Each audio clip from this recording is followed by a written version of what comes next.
कोई चामिना तो कैसे आप सब लोग, होपफुली आप सब ठीक हो गया। आज मैं आपको बताऊंगा 5 ऐसी डार्क फैंटेसी एनिमे जो कहते हैं ना कि फैंटेसी एनिमे तो यार मैजिक वाली होती है, कॉमेडी होती है, रोमांस होता है। इन 5 एनिमे को ट्राई कर लो तो पता चल जाएगा रियल फैंटेसी एनिमे किसे कहते हैं। तो आइए शुरू करते हैं, अपना टाइम वेस्ट करें। और नंबर 5 पे आएगी रेंज ऑफ बहमूमी। स्टार्टिंग होती है फावरो नाम के बंदे से, जो एक बाउंटी हंटर होता है, जो क्रिमिनल को पकड़ा है उनको पकड़ने का इनाम लेता है। लेकिन वो एक नंबर का ठगी भी होता है। और कई हजार साल पहले उस दुनिया में एक वॉर हुई थी डीमंस और गॉड के बीच में। और जो डीमंस का ड्रैगन होता है वो बहुत बड़ा होता है, इंसानों पर अटैक करता है। वो जो गॉड होता है वो उस ड्रैगन को हेलहिम जगह पे सील कर देते हैं। और जो चाबी होती है वो एंजल्स को देते हैं उस चाबी को संभालने के लिए। 1000 साल बाद जो चाबी होती है वो गायब हो जाती है। एक दिन जब फेवरो क्रिमिनल को पकड़ रहा होता है तो उसको एक लड़की मिलती है। वो सोचता है कि इसको मैं अपने साथ शामिल कर देता हूँ। वो जो लड़की होती है वो हेलहिम जगह की तलाश में रहती है। और जो फेवरो होता है वो उसके साथ झूठ बोलता है कि मैं इस जगह को बारे में जानता हूँ। फेवरो को पता चलता है वो जो लड़की है वो डीमन है और उस लड़की सब पीछे छोड़ना चाहता है। लेकिन वो जो लड़की है वो फेवरो पे एक स्पेल कर देती है। फेवरो की एक टेल आ जाती है। और वो जो लड़की होती है वो फेवरो से बोलती है कि जब तक तुम मुझे हेलहिम तक नहीं छोड़ते तब तक जो स्पेल है वो खत्म नहीं होगा। और जो फेवरो की लाइफ होती है वो पूरी चेंज हो जाती है। और वो जो फेवरो होता है क्या वो उस लड़की को हेलहिम तक ले जा पाता है। रास्ते में क्या क्या मुसीबत आती है ये आप एनीमे में देखना। ये एनीमे आपको 2 सीजन के साथ सब और डब दोनों इंटरनेट पर मिल जाएगा। और नंबर 4 पे आएगी कोरोजुका। एनिमे स्टार्टिंग होती है एक एडो एरा टाइम से, जहाँ पे कुरो नाम का प्रिंस होता है। वो अपने साथी के साथ जंगल की तरफ भाग रहा होता है अपने दुश्मन से बच के।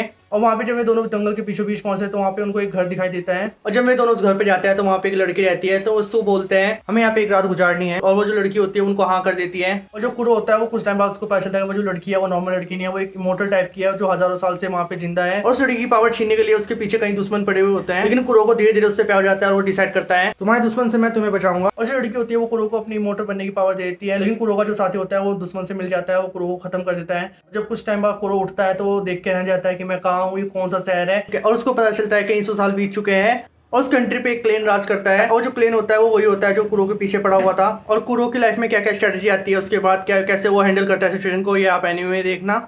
ये एनीमे आपको 12 एपिसोड के साथ सब और डब दोनों इंटरनेट पर मिल जाएगी। और नंबर 3 पे आएगी हेल गर्ल।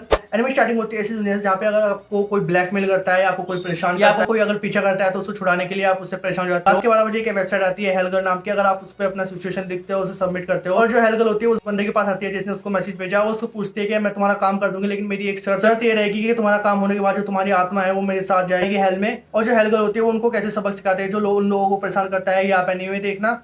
ये एनीमे आपको 4 सीजन के साथ सब और डब दोनों इंटरनेट मिल जाएगी। नंबर 2 पे आएगी टोरोहेटरो। एनिमे स्टार्टिंग होती है ऐसी दुनिया से जहाँ पे जो मैजिक वर्ड होता है वो नॉर्मल इंसानों से कनेक्ट हो जाता है। और इंसानों की दुनिया से कनेक्ट होने के लिए उसको एक होल की जरूरत होती है जो एक डोर की तरह होता है। और जब से मैजिक वर्ड जो इंसान की दुनिया से कनेक्ट हुआ है, जो मार धाड़ होती है वो नॉर्मल हो जाती है। लेकिन जो गवर्नमेंट होती है वो वहाँ पे जो मैजिक होता है इंसान की दुनिया में वो बैन कर देती है। जो इंसान होता है वो होल के थ्रू मैजिक वर्ल्ड में जाते हैं। लेकिन वो जो मैजिक करते हैं वो अलग ही टाइप करता है। उसी दुनिया में एक काईमैन नाम का बंदा होता है जिसका जो सर होता है वो एक लिजर्ड टाइप का होता है और जो बाकी जो शरीर होता है वो पूरा इंसान का होता है। और जो काईमैन होता है वो एक इंसान था। लेकिन एक दिन उसके साथ एक एक्सीडेंट हुआ था, किसी मैजिक वाले ने उसका सर चेंज कर दिया था। काईमैन को कुछ याद नहीं होता अपनी पिछली लाइफ के बारे में, वो कैसा दिखता था, उसका नाम क्या था रियल। और उसके अंदर एक बंदा होता है और उसके बारे में कुछ पता नहीं होता कि वो कौन है, वो कैसा दिखता है। और काईमैन की एक फ्रेंड भी होती है जिसका नाम निकाइडो होता है। वे दोनों मिलकर कैसे उस मैजिक वाले बंदे को ढूंढते हैं और उनकी लाइफ में क्या क्या स्ट्रेटेजी आती है, ये आप एनीमे में देखना। ये एनीमे आपको 12 एपिसोड के साथ सब और डब दोनों इंटरनेट पर मिल जाएगी। और नंबर 1 पे आएगी ड्रिफ्टर्स। एनिमे स्टार्टिंग होती है एक वॉर से जहाँ पे जो 2 क्लेन होते हैं वो आपस में लड़ रहे होते हैं। उन्हीं में से एक समुराई होता है तोहिसा नाम का जो काफी अच्छे से लड़ रहा होता है। जब वो घायल होकर वापस लौट रहा होता है तभी उसके सामने एक रोशनी आती है, वो एक दूसरी जगह पहुंच जाता है जहाँ पे उसको एक बंदा देखता है बेंच पे बैठा हुआ। दोनों तरफ सिर्फ डोर ही डोर होते हैं और तोहिसा हैरान रहता है कि ये कौन है, मैं कहाँ हूँ। तभी वो दरवाजे के थ्रू दूसरी दुनिया में पहुंच जाता है।